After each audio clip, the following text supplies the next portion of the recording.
Shalom e bem-vindos à Via Rápida Israel, uma frase do hebreu que significa amarás a Israel. Esperamos que vocês fiquem conosco porque nosso professor Dr. Baruch vai compartilhar um estudo expositivo da Bíblia. Dr. Baruch é professor titular no Instituto Zera Avraham, com sede em Israel. Ainda que todas as aulas no Instituto são dadas em hebraico, o Dr. Baruch fica feliz em compartilhar este estudo semanal com dublagem em português. Para mais informações sobre nosso trabalho em Israel, visite nosso site amarasaisrael.org.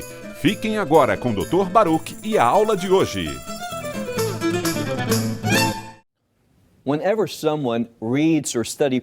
Sempre que alguém lê ou estuda as profecias, uma palavra que aparecerá repetidamente é o conceito de tribulação, provações ou sofrimento. E alguém que é um sábio estudioso das Escrituras pode perguntar: qual é a fonte dessa tribulação? A forma como alguém responde a essa pergunta permite que ela saiba de que época é essa profecia.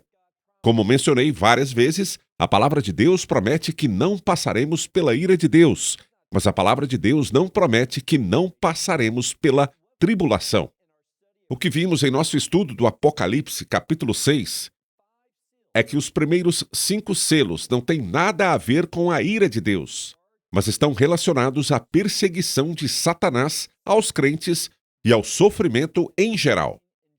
Agora, estamos prontos para o 6º selo. Pegue sua Bíblia e veja comigo Apocalipse 6. Comecemos pelo versículo 12, onde nós veremos algumas pistas bíblicas muito importantes para nos ajudar a entender a interpretar esta profecia de forma que possamos nos colocar no lugar certo. O que isso quer dizer? Que sejamos obedientes à palavra de Deus. Versículo 12. Observei quando ele abriu o 6º selo, eis que... Bem, aqui vemos algo importante. Deus está, de maneira única, querendo prender nossa atenção, pois lemos: eis que houve um grande terremoto. A palavra terremoto, na Escritura, carrega diferentes significados associados a ela. Sempre que há um terremoto na Terra, em primeiro lugar, existem implicações sobre o que cerca esse terremoto. Ou seja, o que vamos estudar tem implicações no mundo todo, vai afetar a todos em todos os lugares. Em segundo lugar, um terremoto anuncia algo. São duas coisas. Deus quer chamar nossa atenção. Ele quer anunciar algo que tem implicações mundiais. Olhe novamente para o versículo 12. Eis que houve um grande terremoto, e algo mais aconteceu. E o sol ficou escuro como saco de cilício, e a lua tornou-se como sangue. Aqui, novamente, precisamos prestar muita atenção a toda a revelação das Escrituras, especialmente dentro das profecias, porque há dicas e pistas para nos ajudar a chegar a uma conclusão correta. Por exemplo, se em certo momento você ler o livro de Mateus, capítulo 24, versículos 30 e 31, você verá algo semelhante, mas diferente, e isso é importante. É semelhante porque descreve algo que é muito, muito parecido com o que estamos estudando, mas há uma diferença muito significativa. E qual é essa diferença? Bem, em Mateus 24, ele fala sobre o sol ficando negro como um pano de saco e também a lua não dando a sua luz. Não é a isso que está se referindo aqui. Aqui, a lua fica vermelha como sangue. São duas construções diferentes do texto para dois propósitos bem diferentes. Em outras palavras, essas duas coisas se relacionam a duas ocorrências distintas que acontecerão. Em Mateus 24, quando fala sobre o sol ficando preto como pano de saco e a lua não dando sua luz, está anunciando o segundo retorno do Messias, ou seja, é a sua segunda vinda. O que eu quero que você veja é o seguinte: quando ele vem pela segunda vez, em Mateus 24, versículos 29, 30 e 31, não estamos falando sobre o arrebatamento. Estamos falando sobre sua segunda vinda, que tem o propósito de estabelecer seu reino. Não é o arrebatamento, mas sua segunda vinda. É muito importante que o estudioso bíblico faça essa distinção entre a segunda vinda, quando as nuvens se abrirão. Quando o Messias vier cavalgando, como vemos em Apocalipse 19, naquele cavalo branco, temos os santos com ele, e ele virá para derrotar o inimigo e estabelecer seu reino. Quando a Escritura fala do sol ficando preto como pano de saco e a lua ficando vermelha como sangue, estamos falando de um evento diferente, um tempo diferente. Gostaria de salientar que o fato do sol ficar preto e a lua ficar vermelha como sangue é mencionado pela primeira vez na Bíblia no livro de Joel. Em português, é Joel, final do capítulo 2, e em hebraico, no capítulo 3. Nesta parte das Escrituras, ele anuncia a ira de Deus. De fato, o livro de Joel fala basicamente sobre a última chance de se voltar e invocar o nome do Senhor antes que a ira de Deus caia.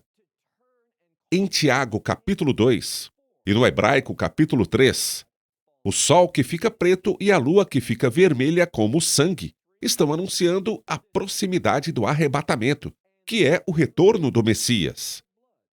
Não a sua segunda vinda, mas seu retorno aos céus para reunir aqueles que foram redimidos pelo sangue do Messias. Agora, olhe novamente para este texto. Na segunda metade do versículo 12. Eis que houve um grande terremoto. O sol ficou escuro como saco de cilício, e a lua tornou-se como sangue. Esse fato é conhecido como lua de sangue. Mas veja só algo muito importante. Muitas pessoas no civil Tapshen Ein Golet, Tapshen Ein Rei, ou seja, 2014 e 2015. Elas disseram que haverá um eclipse tanto na Páscoa quanto na festa dos tabernáculos em ambos os anos, ou seja, são 4. E elas falam sobre 4 luas de sangue. Mas vemos aqui um problema. Embora em português entendamos a palavra eclipse como lua de sangue, não é a lua de sangue a que se referem as Escrituras. É muito perigoso pensar que o que aconteceu no ano passado e neste ano, e ainda acontecerá mais uma vez, esteja relacionado a um fenômeno bíblico, como se estivéssemos falando de hoje, quando a lua fica vermelha. Trata-se de algo totalmente diferente do que essa passagem afirma. Não é um eclipse. Não é o que ocorreu 2 vezes no ano passado, uma vez neste ano, e acontecerá novamente dentro de algumas semanas. Estamos falando sobre uma lua de sangue. Uma lua de sangue bíblica, que anuncia a ira de Deus. Mas como sabemos disso? Bem, é exatamente isso que o livro de Joel afirma, e o mesmo encontramos no livro do Apocalipse. E por que eu ensino isso? Mais uma vez, veja o versículo 12. Haverá um grande terremoto anunciando um evento mundial. O sol ficará preto como saco de cilício, símbolo de arrependimento. Nas Escrituras, o saco está sempre ligado ao arrependimento. Já a lua, tornando-se como sangue, vermelha como sangue, aponta para a conexão entre o arrependimento que leva à redenção. O que mais? Versículo 13. E as estrelas do céu cairão pela terra como quando a figueira, sacudida pelo vento forte, deixar cair os seus figos ao chão. Aqui, novamente, vemos uma referência ao que acontece no livro de Joel. Ali, Joel anuncia a vinda da ira de Deus e a última oportunidade de invocar o nome do Senhor para escapar dessa ira. E é exatamente isso que João deseja que façamos também. Ele está anunciando a ira de Deus. Por que afirmo isso? Bem, vamos ao versículo 14. No versículo 14, lemos: O céu se recolheu. Como ele se recolheu? Diz aqui, ele se recolheu como se enrola um pergaminho, e também todas as montanhas e ilhas foram removidas de seus lugares. O que Deus está falando aqui é uma transição, uma mudança, algo que causará um impacto mundial. Vou te dizer uma coisa. Muitas pessoas querem te dizer, e é uma mentira vinda do inferno. Elas querem te dizer que o livro do Apocalipse já se cumpriu. Ele fala sobre os acontecimentos em torno da destruição do segundo templo, em 70 depois de Cristo, um pouco antes ou depois desse evento. Mas isso está tão distante da simples compreensão do texto. Ou seja, você não pode interpretar o livro de Apocalipse a menos que tudo que você utilize seja simbólico. E que você adote uma metodologia que esvaziará toda a Escritura. Se você aplicar essa metodologia em outro lugar, ela esvaziará toda a Escritura, tornando-se totalmente irrelevante. Então lemos aqui e veja o versículo 14, que isso será uma mudança. Todas as montanhas e ilhas foram removidas dos seus lugares. Então os reis da terra, os que são líderes poderosos, líderes de milhares, os ricos, os poderosos, todos escravos e livres, o que eles farão? A descrição aqui é a seguinte: não faz diferença, rico ou pobre, forte ou fraco, os que têm status ou não, os que não levaram as palavras de Joel a sério, os que invocaram o nome do Senhor, o que vai acontecer no final? Observe o que está acontecendo aqui, o que esses indivíduos estão fazendo. O versículo diz: eles se esconderam em cavernas e entre as rochas das montanhas. E eles gritavam às montanhas e às rochas: caiam sobre nós e escondam-nos diante daquele que está assentado sobre o trono e diante da ira do Cordeiro. O que vemos aqui, e esta é a primeira indicação disso, é que somente ao chegarmos ao sexto selo, a ira de Deus é mencionada. Aqui surge a pergunta: ela caiu? Não, ainda não. O que percebemos é que a ira de Deus é iminente, está prestes a se manifestar, despontando no horizonte.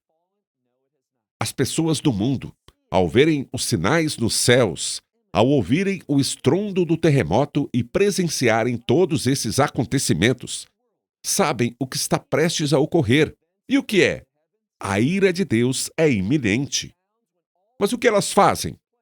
Em vez de fazer o que Joel ordena, isto é, arrepender-se e invocar o nome do Senhor, para serem salvas da ira de Deus, como nos promete em 1 Tessalonicenses 5:9.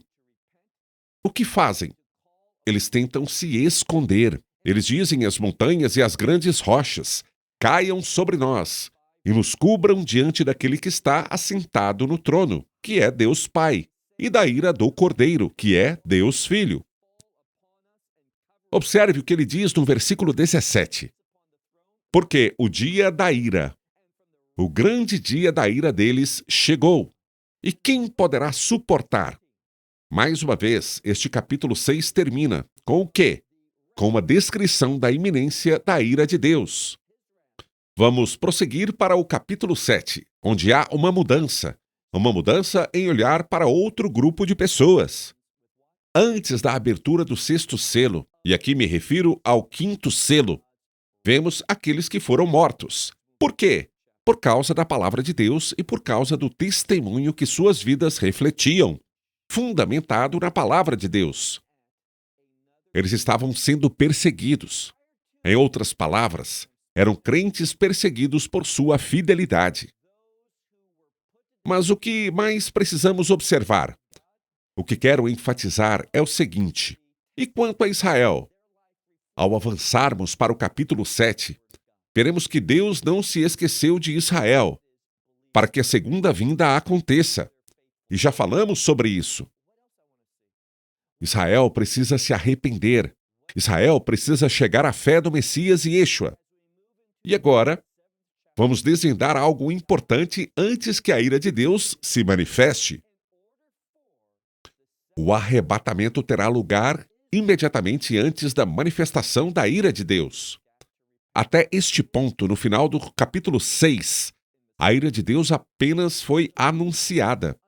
O que vimos foram sinais proféticos de que a ira de Deus está próxima, junto com a instrução bíblica de invocar o nome do Senhor para ser salvo. Mas agora, ocorre uma transição. Observe o que está escrito no capítulo 7, versículo 1. Depois disso, vi 4 anjos de pé nos 4 cantos da terra, retendo os 4 ventos da terra. O que você vê repetindo continuamente? Você ouve o número 4. 4 anjos, 4 cantos da terra e 4 ventos da terra. Do que estamos falando? Como vimos algumas semanas atrás, o número 4 se refere ao mundo. O que Deus está dizendo aqui é que sua ira virá sobre o mundo todo. Olhe novamente. Depois destas coisas, vi 4 anjos de pé nos 4 cantos da terra, retendo os 4 ventos da terra, para que nenhum vento soprasse sobre a terra, nem sobre o mar, nem sobre as árvores. Este vento é o vento da ira de Deus. O que aprendemos com isso? Nós compreendemos que haverá uma proclamação que retardará a chegada do vento da ira de Deus sobre toda a terra. Continuando. Vamos para o versículo 2. Então vi outro anjo subindo do Oriente. Em nosso estudo do livro de Jonas, vemos que há uma relação bíblica entre o leste e a vinda do julgamento de Deus. Com isso em mente, vemos surgir um anjo adicional, e a ele é confiada uma tarefa específica. Ele sabe que a ira de Deus é iminente. E o que acontece então? Olhe novamente no versículo 2. Então vi outro anjo subindo do lado leste, e em sua mão ele tinha o selo do Deus vivo. Este é um tipo diferente de selo. Um selo que indica propriedade, que demonstra posse.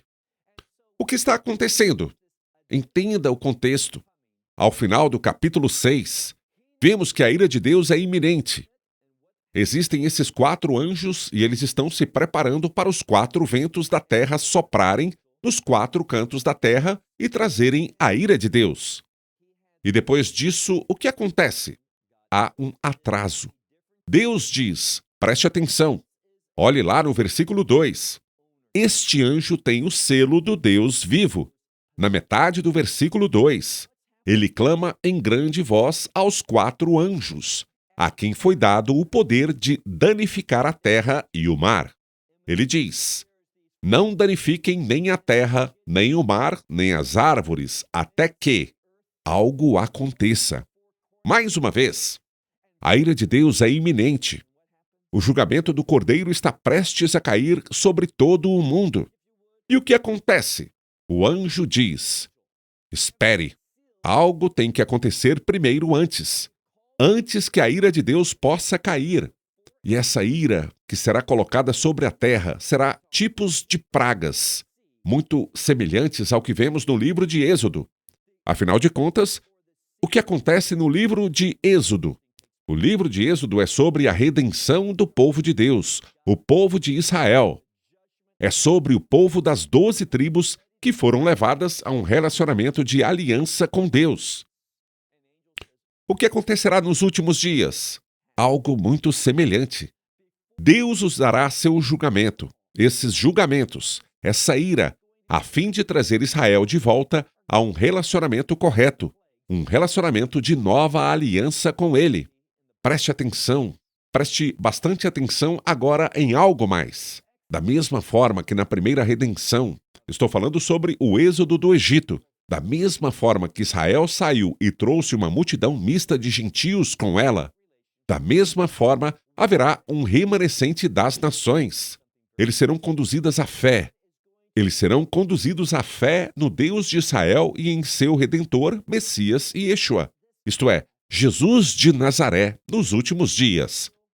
Deus está permitindo, Ele está agindo, está trazendo essas coisas à existência para que o maior número possível de pessoas, tanto judeus quanto gentios, seja salvo e faça parte do seu reino. Se houvesse qualquer outro meio de atrair mais pessoas a Ele, certamente o faria. É isso que é preciso, é isso que é necessário. Então, mais uma vez, versículo 3. Não danifiquem nem a terra, nem o mar, nem as árvores, até selarmos na fronte os servos de nosso Deus. Então, o que vai acontecer? Este anjo irá e se moverá de modo singular. Observe onde este selo está acontecendo. Em suas testas.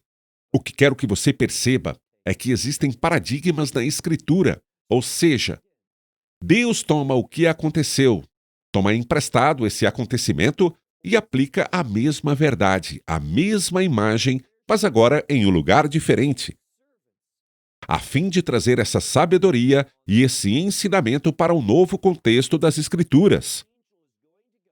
Você deve se lembrar que, no Jardim do Éden, após o pecado, Adão e Eva foram expulsos. Eles foram expulsos dessa condição de queda. Eles tiveram filhos. E você se lembra de que Caim matou Abel. O que aconteceu? Vemos que havia uma marca, um selo, por assim dizer, que foi colocado sobre Caim para que ninguém pudesse matá-lo da mesma forma. Não foi porque Caim era justo. Não foi porque ele fez algo que merecesse isso. Foi por causa de um chamado em sua vida, por causa do propósito de Deus. Assim como Deus, em sua providência e soberania, chamou Israel e o estabeleceu no mundo para ser seu vaso de propósito. E vemos as consequências desse propósito se manifestando, Israel sendo selado. Agora vá para o versículo 4. E ouvi o número dos que foram selados, que era 144 mil. Há algumas maneiras diferentes de interpretar esse número. 144 mil.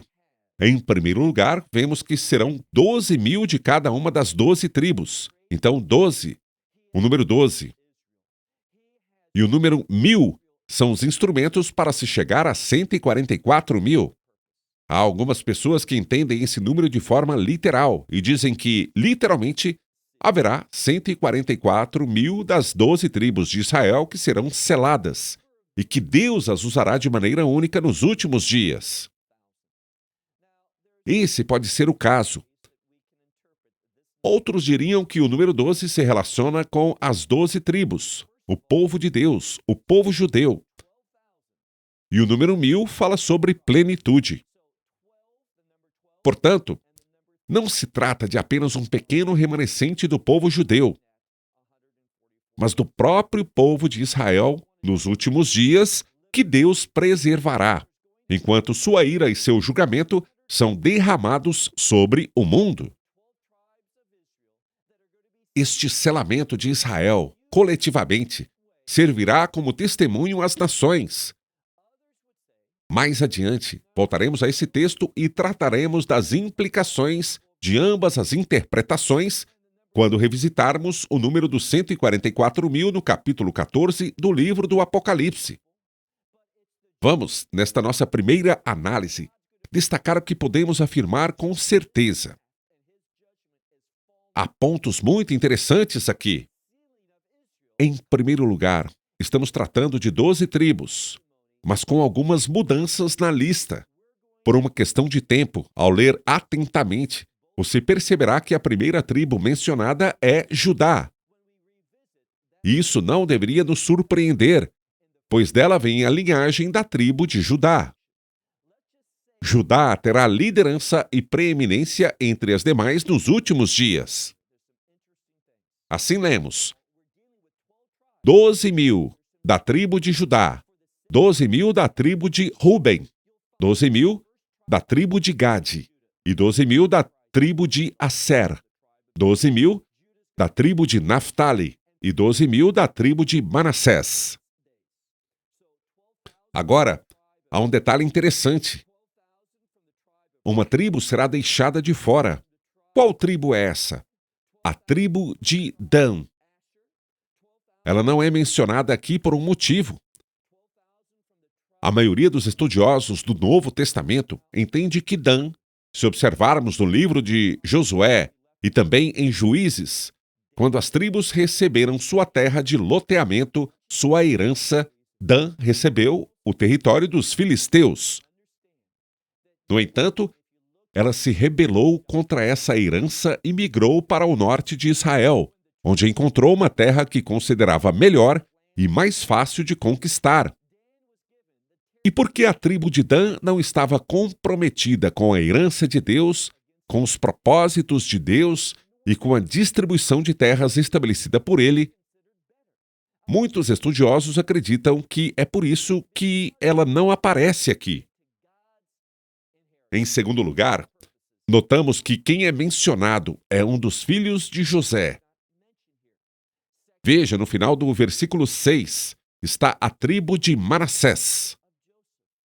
Manassés é o primeiro filho de José. E você se lembra que em Gênesis capítulo 48, foi o segundo filho, o mais novo de José, Efraim, que recebeu a bênção especial. José disse: "Não, meu pai." Mas Jacó sabia o que estava fazendo.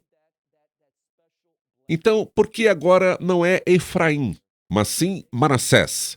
Porque aqui estamos lidando com o reino, e haverá uma mudança, uma transição de volta ao que Deus sempre pretendeu. Do que se trata? Uma certa ordem. É por isso que Manassés é mencionado. Continuamos lendo e vemos que Simeão é citado, assim como Levi, Issacar, todas as tribos, Zebulon, José e Benjamim. Todas essas tribos são mencionadas. E o que quero dizer ao concluirmos este estudo? É que o capítulo 7 de Apocalipse, especialmente esta primeira parte, é fundamental para nos ensinar que Deus não substituiu Israel. Deus não abandonou Israel. Pelo contrário, ele selou Israel com um propósito de redenção e para que seja usada de maneira poderosa nos últimos dias. Bem, estou sem tempo. Até a próxima semana, quando continuaremos em Apocalipse capítulo 7. Esperamos que você tenha desfrutado da aula de hoje e que possa compartilhá-la com outros. Te convidamos a participar e nos acompanhar a cada semana, a esta hora e por este canal, em mais um episódio de Amarás a Israel. Para mais informações em português, visite amarasaisrael.org, onde encontrará muitos outros estudos realizados pelo Dr. Baruch. Até a próxima semana. Que Deus, nosso Messias e Yeshua, nosso Senhor Jesus Cristo, te abençoe durante a sua caminhada com Ele. Shalom, desde Israel.